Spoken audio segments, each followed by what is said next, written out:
تو اب یہ مفتی ثمر عباس قاری صاحب کہہ رہے ہیں کہ بھلا ہم سے کوئی بندہ یہ رسپیکٹ کر سکتا ہے کہ ہم نبی صلی اللہ علیہ وسلم کی شان میں گستاخی کریں؟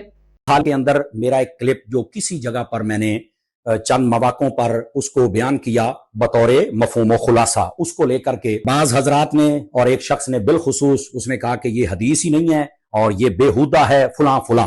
بھلا ہم سے کوئی توقع کرے گا گستاخی کی؟ ولا حول ولا قوت الا باللہ العلی العظیم۔ بھلا ہم سے کوئی توقع کرے گا گستاخی کی؟ ولا حول ولا قوت الا باللہ العلی العظیم۔ بھلا ہم سے کوئی توقع کرے گا گستاخی کی؟ ولا حول ولا قوت الا باللہ العلی العظیم۔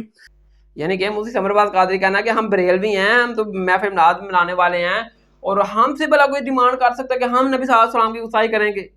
ٹھیک ہے نا۔ حالانکہ یہ بندہ وہ ہے جو محفل میں جاتا ہے، پیسے لیتا ہے، منہ مانگی رقم لیتا ہے، ٹھیک ہے نا۔ اور اس طرح جتنے ہی مولوی ہیں یار، تم دین سے تم نے ساری عیشیں کمائی ہیں، بڑی بڑی گاڑیاں، کروڑ کروڑ والی گاڑیاں تم نے کمائی ہیں دین سے، اور اتنے جو چندے لیتے ہو، کھاتے ہو، دین سے لوگوں سے ڈیمانڈ کرتے ہو، اگر تمہیں کوئی ڈیمانڈ کے مطابق پیسے نہ دو تم اس کی محفل میں نہیں جاتے، تم سے کوئی ڈیمانڈ نہیں کر سکتا کہ تم نبی صلی اللہ علیہ وسلم کو توہین کر سکتے ہو۔ اور جو بندے بالکل فی سبیل اللہ دین کی خدمت کر رہے ہیں، کسی سے کچھ لے نہیں رہے، ٹھیک ہے، اس کے اوپر تم نے ٹونہ یونیورسٹی کروائی تھی انجینئر محمد مرزا کے اوپر۔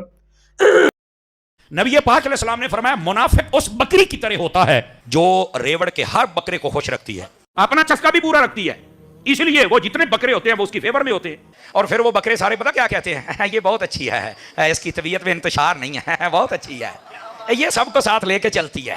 ہاں مینوں پتا تسی چپ ہو جانا ہے، پر میں حضور دی حدیث پڑھدا پیا، سمجھ آ رہی ہے؟ فرمایا منافق بندے کی مثال اس بکری کی طرح ہے جو ریوڑ کے ہر بکرے کو خوش رکھتی ہے، اپنا چسکا بھی پورا رکھتی ہے، اور پتہ اسے ہوتا ہی نہیں ہے کہ یہ جو مجھ سے پیدا ہونے والا یہ ہے کس کا۔ میرے محبوب پاک نے جو مثال دی قسم خدا کی پر کھچے اڑا کے رکھ دی ان سب کے۔ یہ میں اپنی طرف سے نہیں کہہ رہا، یہ مشکات شریف اٹھائیں اس کے اندر یہ روایت موجود ہے۔ فرمایا یہ ریوڑ میں رہنے والی اس بکری کی طرح ہوتا ہے جو ہر بکرے کو راضی رکھ دی۔ میرے نبی کو پتا تھا ہمارے معاشرے میں منافق آئیں گے، اس لیے اتنی سخت مثال دی ہے۔ یہ وہ بکری ہوتی ہے ہر بکرے کو چس دیتی ہے، اچھا پھر اسے پتہ ہی نہیں ہوتا کہ اولاد بھی میری ہے کہ نہیں ہے، ہر بکرے کو چسکا لینا ہے، بکریاں نے اپنا چسکا پورا کرنا ہے۔ یہ وہ بکری ہے جو ہر بکرے کے پاس جاتی ہے اور اپنا چسکا پورا کرتی ہے اور سارے بکرے اس کی فیور میں ہیں، اور پھر بکرے سارے بکرے کہتے ہیں بہت اچھی ہے، اس کی طبیعت میں نا بالکل ٹھیک ہے، یہ سب کو خوش رکھتی ہے، سب کے پاس جاتی ہے۔ یہ میرے نبی نے مثال دی ہے، کئی بندے چپ ہوئے ڈر جاندے نے، ہوئے ہوئے ہوئے ایڈی تتی مثال، تے میں کہا اسی ایویں نہیں تتی تقریر کردے پتر، اس کے پیچھے کو راز ہے۔ حضور دیاں جڑیاں مثالاں نے نا بندے دا وٹ کٹ کے رکھ دیندیاں نے ایک باری۔ آپ نے دیکھا اس کرسچن ہے تو وہ میرے نبی کو دجال سمجھ رہا ہے، لیکن مجھے قرآن اجازت دے رہا ہے کہ میں اس کی عورت کے ساتھ شادی کر سکتا ہوں اگر وہ کسی کرسچن کی بیٹی ہے۔ سورۃ المائدہ کی آیت نمبر 5 میں کس عورت کے ساتھ جو میرے نبی کو دجال سمجھتی ہے؟ بدبخت کہتا ہے میرا چارہ نے میں گستاخی کیتی ہے، جیڑی مرزے نے مغل ذات بغیرتی انہیں بک بک کیتی ہے، مرزے نے جو میرے نبی نو او دجال وغیرہ جو بھی کہندا ہے۔ تم نے تو ڈائریکٹ نبی صلی اللہ علیہ وسلم کی طرف الفاظ منسوب کیے ہیں، وہ کہہ رہے یہ توہین نہیں بنتی، اور جس بندے نے عیسائیوں کے ریفرنس سے بیان کیے تھے الفاظ کہ عیسائیوں کا یہ عقیدہ ہے، ان کا عقیدہ ہے بھی، اور وہ دین کے معاملے میں کچھ لے نہیں رہا کسی سے۔ تو قرآن میں ہے نا سورۃ شورا کے نمبر 23 میں کہ نبی صلی اللہ علیہ وسلم نے فرمایا کہ میں تم میں سے اس دین کی دعوت کے بدلے کچھ نہیں لیتا، کوئی اجرت شہرت دولت نہیں لیتا۔ اور جو لوگ یعنی کہ نبی صلی اللہ علیہ وسلم کی اس سنت پر عمل کر رہے ہیں، دین کے بدلے کسی سے نہ پیسہ لیتے ہیں، روپیہ لیتے ہیں، شہرت لیتے ہیں، دولت لیتے ہیں، ان سے ڈیمانڈ کی جا سکتی ہے کہ وہ گستاخی کر سکتے ہیں، اور تم لوگ چندہ خور، حرام خور، نبی صلی اللہ علیہ وسلم کی طرف بےہودہ الفاظ منسوب کرنے والے ہو تم لوگ، ٹھیک ہے، اور اتنی بڑی پراڈو گاڑیاں بنائی ہوئی ہیں تم نے دین کے نام کے اوپر، لوگوں سے چندے بٹورے ہوئے ہیں، اور تم کہتے ہو ہم سے کوئی رسپیکٹ نہیں کر سکتا، ٹھیک ہے نا۔ اب خود فیصلہ کرو کہ ان لوگوں سے ڈیمانڈ کی جا سکتی ہے جو لوگ دین سے کچھ نہیں کھاتے، کیا وہ گستاخی کر سکتے ہیں، یا ان لوگوں سے ڈیمانڈ کی جا سکتی ہے جو دین سے کچھ کھا رہے ہیں، اتنی بڑی جائیدادیں بنائی ہیں۔ میرا تو یہ عقیدہ ہے کہ یار کوئی بھی مسلمان ہے نا، ٹھیک ہے نا، وہ نبی صلی اللہ علیہ وسلم کی توہین کبھی نہیں کر سکتا۔ میں آپ کو مثال دیتا ہوں، اکثر دیتا ہوں ہر لیکچر میں، کہ آپ کسی غریب بندے کے پاس جائیں جو بالکل غریب ہے، اس کے پاس 2 بار کھانے کا کھانا نہیں ہے، روٹی نہیں ہے، اس کو کہیں کہ ٹھیک ہے یار تو ادھر بھوکا مر رہا ہے، کرائے کا مکان ہے، کھانے کو تیرے پاس کچھ نہیں، پہنے کو کپڑے نہیں ہیں، تو مسلمان کو چھوڑ دے، اپنے نبی کلمہ چھوڑ دے، عیسائی یہودی قادیانی بن جا، تمہیں اتنا بڑا محل دیا جائے گا، گاڑیاں دی جائیں گی، عیش و عشرت سے زندگی گزار۔ تو میرا ایمان ہر مسلمان کہے گا کہ نہیں، میں اپنے نبی سے بے وفائی نہیں کر سکتا، اپنے نبی کو نہیں چھوڑ سکتا، چاہے مجھے ساری زندگی بھوکا پیاسے کیوں نہ مرنا پڑے۔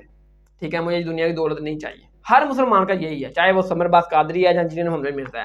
لیکن جب یہ آپس میں ایک دوسرے سے پھر اس طرح باتیں کرتے ہیں, پھر میرا تو حق بنتا ہے کہ میں بتاؤں کہ سمر باز قادری تو نے حرام خوری کی, چندہ خوری کر کے اتنی بڑی گاڑیاں بنائی ہیں تو مولویوں نے, ٹھیک ہے, مدرسے کے نام کے اوپر اور دین کے نام کے اوپر. اور انجینئر وہ شخص ہے جو آج تک ایک کار نہیں خرید سکا, اس نے کبھی دین سے کچھ لیا ہی نہیں ہے, اپنی جان بھی اس کی خطرے میں ہے, 11-12 حملے اس کے اوپر ہو چکے ہیں.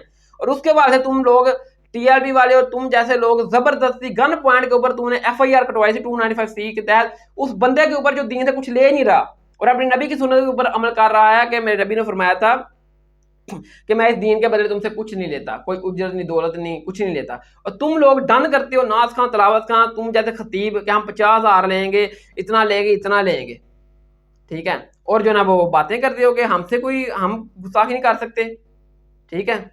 حال کے اندر میرا ایک کلپ جو کسی جگہ پر میں نے چند مواقعوں پر اس کو بیان کیا بطور مفہوم و خلاصہ, اس کو لے کر کے بعض حضرات نے اور ایک شخص نے بالخصوص اس نے کہا کہ یہ حدیث ہی نہیں ہے اور یہ بےہودہ ہے فلاں فلاں. بھلا ہم سے کوئی توقع کرے گا گستاخی کی؟ ولا حول ولا قوت الا باللہ العلی العظیم. بھلا ہم سے کوئی توقع کرے گا گستاخی کی؟ ولا حول ولا قوت الا باللہ العلی العظیم. بھلا ہم سے کوئی توقع کرے گا گستاخی کی؟ ولا حول ولا قوت الا باللہ العلی العظیم. تو اب اس نے جو بیان کیا ہے نا کہ بلا ہم سے کوئی ڈیمانڈ کر سکتا کہ ہم نبی صلی اللہ علیہ وسلم کی توہین کریں گے. میرے بھائی میں آپ کو یہ بتاتا ہوں کہ تیری تو بات علیحدہ ہے, تو اتنے پیسے کماتا ہے دین کے بدلے, پیسے لیتا ہے. وہ یہ بتاؤ کہ کیا کوئی بندہ سیدنا عمر فاروق اور ابوبکر صدیق رضی اللہ تعالیٰ عنہ کے بارے میں یہ گمان کر سکتا ہے کہ وہ نبی صلی اللہ علیہ وسلم کی بے ادبی کر سکتے ہیں؟ نہیں کر سکتے. اب آ جائیں صحیح بخاری میں 7302 نمبر ہے 7302. ابن ابی ملائکہ بیان کرتے ہیں کہ قریب تھا کہ اس امت کے 2 بہترین لوگ ہلاک ہو جاتے ہیں. کون؟ ابو بکر اور عمر. کیوں؟ وہ کہتے ہیں کہ نبی صلی اللہ علیہ وسلم کے پاس ایک وفد آیا, ایک قبیلہ آیا, گروہ آیا, تو نبی صلی اللہ علیہ وسلم نے اس کا ایک سردار بنانا چاہا, تو آپ نے مشورہ لیا ابو بکر اور عمر سے کہ کس کو بنائیں. تو ابو بکر نے ایک مختلف شخص کی طرف اشارہ کیا, عمر نے ایک مختلف شخص کی طرف اشارہ کیا کہ اس کو بنائیں اور اس کو بنائیں. 2 گروہ بنائیں گے ابو بکر اور عمر کا. سیدنا ابو بکر نے کہا کہ عمر تیرا مقصد صرف میری مخالفت کرنا ہی ہوتا ہے. تو سیدنا عمر نے کہا کہ نہیں ابو بکر, میرا مقصد تیری مخالفت کرنا نہیں ہوتا. یوں وہ سیدنا ابو بکر سیدنا عمر فاروق رضی اللہ تعالیٰ عنہ آپس میں باتیں کر رہے تھے کہ ان کی آوازیں بلند ہوگی نبی صلی اللہ علیہ وسلم کی موجودگی میں. نبی صلی اللہ علیہ وسلم سے گفتگو نہیں کر رہے تھے, آپس میں صرف ان کی ہوگی تھوڑی سی, یعنی کہ گرما گرمی کے. سیدنا ابو بکر یہ کہہ رہے تھے کہ میرا مقصد اس کو بنانا ہے, سیدنا عمر کہتے ہیں اس کو بناؤ. آپس میں گفتگو کرتے کرتے ان کی آواز بلند ہوگی نبی صلی اللہ علیہ وسلم کی موجودگی میں. نبی صلی اللہ علیہ وسلم سے بات نہیں کر رہے تھے, اونچی آواز ہوگی. تو نبی صلی اللہ علیہ وسلم اللہ تعالیٰ نے فوراً قرآن کی آیت نازل کی, کیا ایمان والو اپنی آوازیں نبی علیہ السلام کی آواز سے بلند نہ کرو, نیچی رکھو, ٹھیک ہے, ورنہ تمہارے اعمال برباد ہو جائیں گے اور تمہیں خبر بھی نہیں ہوگی. یعنی کہ یار سیدنا ابو بکر سیدنا عمر انہوں نے تو نبی صلی اللہ علیہ وسلم سے تو کوئی بدتمیزی یا اس طرح کا معاملہ نہیں کیا تھا, بے ادبی نہیں کی تھی. انہوں نے نبی صلی اللہ علیہ وسلم کی موجودگی میں آپس میں گفتگو کی 2 بڑے لوگوں نے, اور ان کی آوازیں بلند ہوگی. تو اللہ ذات نے یہ بیان کر دیا, یہ قرآن کی آیت نازل کر دی کہ نبی صلی اللہ علیہ وسلم کی موجودگی میں آپ نے اپنی آوازیں بھی بلند کی تو تمہارے مال ضائع, تم ختم ہو جاؤ گے. اللہ ذات نے یہ بھی نبی صلی اللہ علیہ وسلم کی بے ادبی شمار کیا کہ آپ کی موجودگی میں کوئی دوسرے لوگ نبی صلی اللہ علیہ وسلم کے سامنے آواز بلند کریں. تو اللہ ذات نے کہا کہ یہ آپ کے سارے مال ضائع ہو جائیں گے. تو پھر اس کے بعد سیدنا عمر فاروق رضی اللہ تعالیٰ عنہ اتنی آہستہ سے بولتے تھے نبی صلی اللہ علیہ وسلم کے سامنے کہ نبی صلی اللہ علیہ وسلم کو دوبارہ پوچھنا پڑتا تھا کہ عمر کیا بول رہا تھا, دوبارہ بتا. اتنا ڈر گئے تھے, ٹھیک ہے. حالانکہ سیدنا ابو بکر اور سیدنا عمر آپس میں باتیں کر رہے تھے. تو اللہ ذات نے بے ادبی شمار کیا اس چیز کو, اور قرآن میں آیت نازل کر دی کہ ہمارے نبی کے موجودگی میں بھی تم نے اپنی باتوں کو بلند نہیں کرنا. تو یہ اللہ ذات نے بے ادبی کو اس کو بھی بے ادبی شمار کیا. تو جو یہ مفتی سمر باز طاری نے اتنے گھٹیا بےہودہ الفاظ نبی صلی اللہ علیہ وسلم کی طرف منسوب کیے ہیں, تو یہ تو گستاخی نہیں بنتے؟ آپ خود فیصلہ کریں, کیا یہ نہیں گستاخی بنتے؟ نبی پاک علیہ السلام نے فرمایا منافق اس بکری کی طرح ہوتا ہے جو ریوڑ کے ہر بکرے کو خوش رکھتی ہے, اپنا چسکا بھی پورا رکھتی ہے, اس لیے وہ جتنے بکرے ہوتے ہیں وہ اس کی فیور میں ہوتے ہیں.